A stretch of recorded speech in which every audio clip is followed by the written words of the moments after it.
Mayor साहब 400 पार और doctor Jitendra Singh ji की हैट्रिक की तैयारी, इस बीच योगी जी का तड़का और योगी जी को सुनने वाले लोग किस तरह देखते हो, क्योंकि 19 अप्रैल को मात्र कुछ ही दिन रह गए हैं।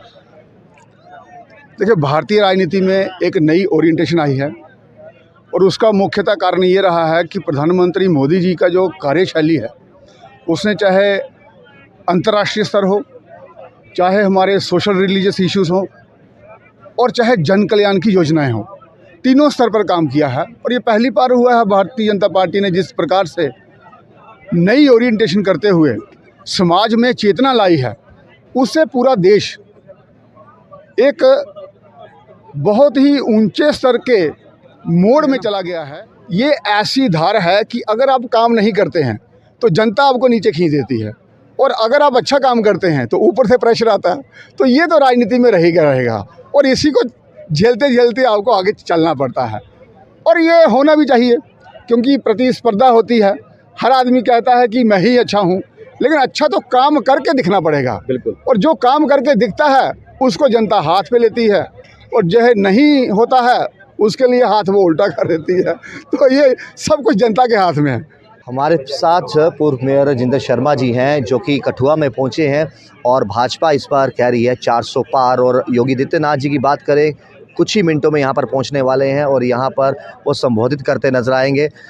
मेयर साहब 400 पार और डॉक्टर जितेंद्र सिंह जी की हैट्रिक की तैयारी, इस बीच योगी जी का तड़का और योगी जी को सुनने वाले लोग किस तरह देखते हो, क्योंकि 19 अप्रैल को मात्र कुछ ही दिन रह गए हैं। देखिए, भारतीय राजनीति में एक नई ओरिएंटेशन आई है और उसका मुख्यतः कारण ये रहा है कि प्रधानमंत्री मोदी जी का जो कार्यशैली है, उसने चाहे अंतर्राष्ट्रीय स्तर हो, चाहे हमारे सोशल रिलीजियस इश्यूज़ हों और चाहे जन कल्याण की योजनाएं हों, तीनों स्तर पर काम किया है। और ये पहली बार हुआ है भारतीय जनता पार्टी ने जिस प्रकार से नई ओरिएंटेशन करते हुए समाज में चेतना लाई है, उससे पूरा देश एक बहुत ही ऊंचे स्तर के मोड़ में चला गया है। और आज लोग ये जानते हुए वोट करते हैं कि मुझे किसको वोट करना है और क्यों करना है, जबकि ऐसा पहले नहीं सोचा जाता था। और इन नीतियों के साथ हर वर्ग को छूते हुए उन्होंने समाज में काम किया है, देश हित में काम किया है। और उसी प्रकार से योगी जी, उनका कार्यशैली लोगों को पसंद आया। और जैसे कहा जाता है कि जब तक नेता साधु नहीं होगा, जनता की भलाई नहीं हो सकती। तो ये दोनों नेता साधु बन के काम कर रहे हैं और समाज हित और राष्ट्र हित को सर्वोपरि रखा है। और इसीलिए जनता इनके साथ है, इनकी सोच के साथ है और इनके विचार के साथ। राजेंद्र जी, आप भी जम्मू से कठुआ पहुंचे हैं, हम भी जम्मू से वही रास्ते से कठुआ पहुंचे हैं। क्या बदलाव देखे आपने पिछले 6 महीने से, क्योंकि ये वही रास्ते हैं जहां पर भारत जोड़ो यात्रा में राहुल गांधी भी निकले थे। अगर आज राहुल गांधी जी यहां पर दोबारा निकलें तो क्या वो रास्ते पहचान पाएंगे? क्या कुछ देखा आपने जम्मू से कठुआ तक, क्या बदलाव देखे एक आम नागरिक की तरह अगर सोच सको तो? देखिए, पूरी यूटी में कहूँगा मैं, इंफ्रास्ट्रक्चर डेवलपमेंट, इंस्टीट्यूशनल डेवलपमेंट और जन कल्याण की योजनाएं, तीनों स्तरों पर काम हुआ है। आपने देखा कि यहाँ से आने तक रास्ते में हमें कितना समय लगता था, और आज सुपर हाईवे वहाँ बन रहा है। उसके कारण थोड़ी सी कठिनाइयाँ हैं, लेकिन जब ये तैयार हो जाएगा और हमारी जो गति है यहाँ आने की, क्योंकि आप ये जानते हैं कि फास्टेस्ट वे ऑफ कम्युनिकेशन, वही सफलता की पूंजी है आज के दिन में। और दूसरा इन्फॉर्मेशन, और दोनों स्तरों पर अच्छी तरीके से काम हो रहा है।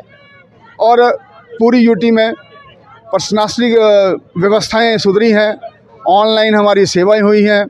और जहां पत्थरबाज मिलते थे, आज वो कहीं दिखाई नहीं देते। और वही लोग आज बोल रहे हैं कि कहाँ हमारा यहाँ इंटरनेट का ब्लैकआउट हो जाता था, आज वो हमें दिखने को नहीं मिल रहा है। और हमें अच्छा लग रहा है कि ये जो हमारा स्तर था जीवन का, वो हमें पहले मिलना चाहिए था, लेकिन मोदी जी के कारण मिला है। और हम चाहते हैं कि शांति रहे, पीस रहे और देश की और प्रदेश की खुशहाली और तरक्की हो। 2047 के विकसित भारत की बात की जाती है, लेकिन जिस स्पीड से नितिन गडकरी जी जो हैं डेवलपमेंट के कार्य को अंजाम दे रहे हैं, कार्यक्रमों को, आपको लगता है कि 2047 शायद दूर लगे, 2037 तक ही भारत विकसित हो जाए? देखो, नितिन गडकरी जी ने जिस तरीके से काम किया है और इस योजना से काम किया है, वो बहुत सराहनीय हैं। और उनकी जो नीति है, उन्होंने कहा कि मेरे पास पैसे की कमी नहीं है, बिल्कुल, सिर्फ योजना लाइए, आप लेने वाले बनो। आप योजना लाइए और मैं इसके लिए तैयार हूँ। ये कहना ऐसा, ये दर्शाता है कि विजन है उनका, और उन्होंने जिस विजन से काम किया। और आपने यहाँ भी देखा, अभी जहाँ हमारा सुपर हाईवे बना है, रिंग रोड बनी है, कितनी तेज़ गति से बना, और उसकी गुणवत्ता, quality and time of execution दोनों में कमी आई है। और ये जो सिविल वर्क है, इसमें टेक्नोलॉजी आने के कारण काम में तीव्रता आई है, और इससे पूरी जनता हमारी खुश है और चाहती है कि इस तरीके से हमारी भारत की तरक्की हो, चाहे वो अंतर्राष्ट्रीय स्तर हो और राष्ट्रीय स्तर पे भी। और जन कल्याण योजना के तहत भी जो काम हो रहे हैं वो सभी सराहनीय हैं। एक तरफ चौधरी लाल सिंह जी हैं, वो भी लोगों के बीच में जा रहे हैं, क्योंकि इलेक्शंस का दौर आता है तो लोगों के बीच में जाना पड़ता है। एक तो डॉक्टर जितेंद्र सिंह जी हैं, वो भी लोगों के बीच में जा रहे हैं। क्या लगता है, एक कड़ा मुकाबला देखने को मिलेगा, या फिर डॉक्टर जितेंद्र सिंह जी आराम से हैट्रिक लगा लेंगे? देखो, डॉक्टर जितेंद्र सिंह जी एक क्वालिफाइड व्यक्ति हैं और उन्होंने पीएमओ में काम किया है। जो प्रोजेक्ट उन्होंने लाए, एक एमपी का क्या काम होता है, सेंट्रल स्पॉन्सर्ड स्कीम्स को इम्प्लीमेंट करवाना, और दूसरा एडमिनिस्ट्रेटिव प्रोसेस को स्ट्रीमलाइन करना। ये दो ही काम होते हैं, और उन्होंने ये दोनों काम बड़े खूबी निभाए हैं। जो सेंट्रल स्पॉन्सर्ड स्कीम्स थी, उसके तहत आप देखोगे यहाँ इंफ्रास्ट्रक्चर डेवलपमेंट हुई है। उन्होंने अपने क्षेत्र में नए नए प्रोजेक्ट्स लाए हैं, चाहे वो छतरगला का हो, चाहे वो बायोटेक्नोलॉजी का पार्क हो, चाहे वो अटल सेतु हो। और जो गांव में कभी सड़क दिखती नहीं थी, ग्राम सड़क योजना के तहत वहाँ सड़कें बनी हैं। तो एमपी का यही काम है। दूसरा, सिंप्लीफिकेशन ऑफ एडमिनिस्ट्रेटिव प्रोसेसेस, तो उसके लिए वो जाने जाते हैं, और पीएमओ ऑफिस में है वो, उसमें कहीं उनको दिक्कत नहीं है।